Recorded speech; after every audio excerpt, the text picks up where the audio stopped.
대통령의 말은 대한민국에서 제일 세고 힘이 막강합니다.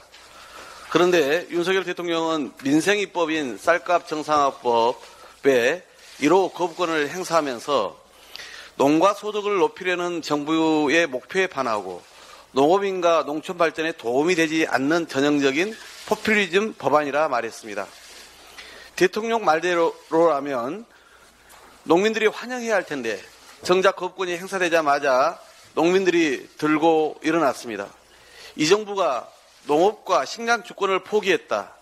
윤석열 정권은 농업 말살 정권이다라며 전국 곳곳에서 규탄 집회를 열었습니다. 대통령실이 40개 농민단체가 법안에 반대한다더니 정작 256개 농민단체, 더 나아가 전국의 농민들이 대통령 거부권에 강력히 저항하고 있는 것입니다. 집권당은 한술 더 떠 민생 119 위원장을 맡은 조수진 최고위원이 어제 방송에 나와 양곡관리법 대안이라며 밥 한 그릇 다 먹기 운동을 제안했습니다. 그래놓고 비판이 커지자 반성은커녕 국회에서 유감이라며 보도한 언론 탓까지 했습니다. 농민 생존권과 식량 자급 문제가 이렇게까지 희화화되다니 해도 너무합니다. 20대에 아이 셋 낳으면 병역 면제해준다는 저출생 대책, 몰아서 놀고 몰아서 일하라는 주 69시간제 노동에 이어 남는 쌀 방지를 위해 밥 한 공기 다 먹기 운동을 하다니 어처구니 없는 여당의 망책을 언제까지 지켜봐야만 합니까? 윤석열 대통령의 거부권 강행은 식량주권 포기이자 민생 발목 잡기입니다. 전 세계 평균 101.5%인 곡물 자급률이 우리나라는 18.5%에 불과합니다. 쌀값 정상화 포기는 식량 안보를 스스로 내팽개치는 것과 다름없습니다. 이번 양곡관리법 개정안은 우리나라의 곡물 자급률을 확실히 높이기 위해 논에 벼가 아닌 다른 작물들의 재배를 지원하고 유도하자는 내용을 담았습니다. 즉 논에 콩, 밀, 조사료 등 국가적으로 필요한 다른 작물을 재배할 경우 정부가 보조금을 지원함으로써 쌀 생산량을 미리 조정하게 하는 남는 쌀 방지법이자 결과적으로 우리나라의 곡물 자급률도 높이는 식량 안보법입니다. 그동안 재정당국 등 정부의 행태가 타작물 재배 지원에 너무 소극적이거나 일관되지 않았습니다. 이에 쌀의 생산량과 가격이 일정 기준을 초과할 경우 의무적으로 수매하도록 함으로써 정부가 타작물 재배 사업에 책임 있게 예산을 배정토록 사전에 강제하고 이를 통해 쌀의 의무 수매에 따른 국가 재정의 부담은 덜어주자는 것입니다.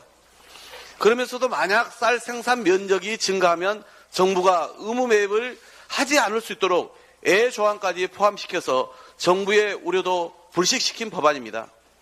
그런데도 윤 대통령은 이 양곡관리법뿐만 아니라 거부권을 행사할 일이 좀 더 많아질 것이라며 또다시 야당을 겁박했습니다. 후보 시절 스스로 약속했던 간호법부터 의료법, 방송법, 노조법 등 아마도 줄줄이 거부권을 행사할 모양입니다. 민주당은 결코 무리한 힘의 대결을 원하지 않습니다. 오직 민생을 위한 진짜 정책 대결을 원합니다. 그런 의미에서 양당의 원내대표, 정책위 의장, 농해수위 간사 각각 3명씩 참가하는 쌀값 정상화와 식량주권 확보를 위한 TV 공개 토론을 가질 것을 국민의힘에 제안합니다. 14일 본회의에서 거부권 재투표를 처리해야 하는 만큼 신속히 진행되어야 합니다. 대통령이 국회에서 일방 처리됐다고 주장하는 만큼 우리 당의 TV 토론 제안이 합리적 답이 될 수 있을 것입니다. 윤석열 대통령과 정부 여당이 남는 쌀을 무조건 매입하는 법이라며 터무니없이 애곡하는 상황에서 국민 앞에서 법의 취지와 실상을 낱낱이 전하겠습니다. 국회에서 논의할 시간도 기회도 충분했지만 일방적으로 회피해온 정부 여당이 선택할 수 있는 마지막 기회임을 강조합니다.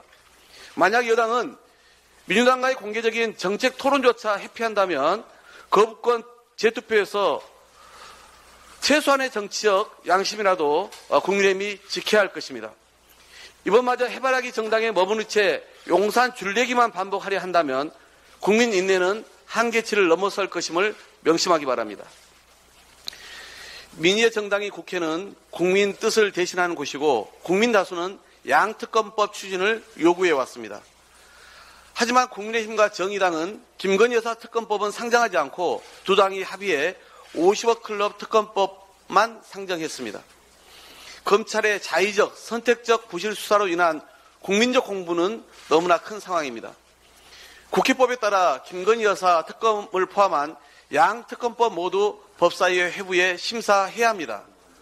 50억 클럽 특검법이 상정되자마자 1년 반이나 가만히 있던 검찰은 갑자기 박영수 전 특검 압수수색에 나섰습니다. 그러니 국회가 김건희 여사 특검법을 상정이라도 해야 소환 조사에 나서는 신윤이라도 하지 않겠습니까? 50억 클럽 특검법이 법사위 전체 회의에 상정된 지 일주일이 지났고 잠시 후 10시에 법사위 법안심사에 1소위가 열릴 예정입니다.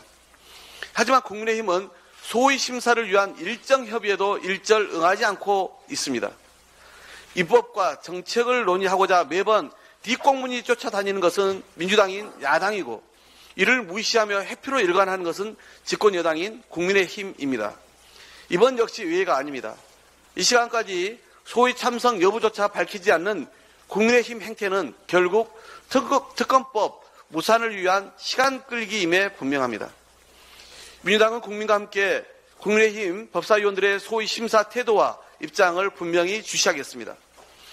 특검법 상정에 동의했으니 그만이라는 듯 정작 법안심사의 무성의한 태도와 시간 끌기로 일관한다면 국민이 용서치 않을 것입니다. 정의당도 55 클럽과 김건희 여사 의혹에 대한 공정과 정의를 바라는 국민의 요구에 부응하고자 한다면 오늘 법사위에서 국민의힘의 행태를 똑똑히 지켜보고 현실적 방안이 과연 무엇인지 냉정히 판단하기 바랍니다. 이상입니다. 예.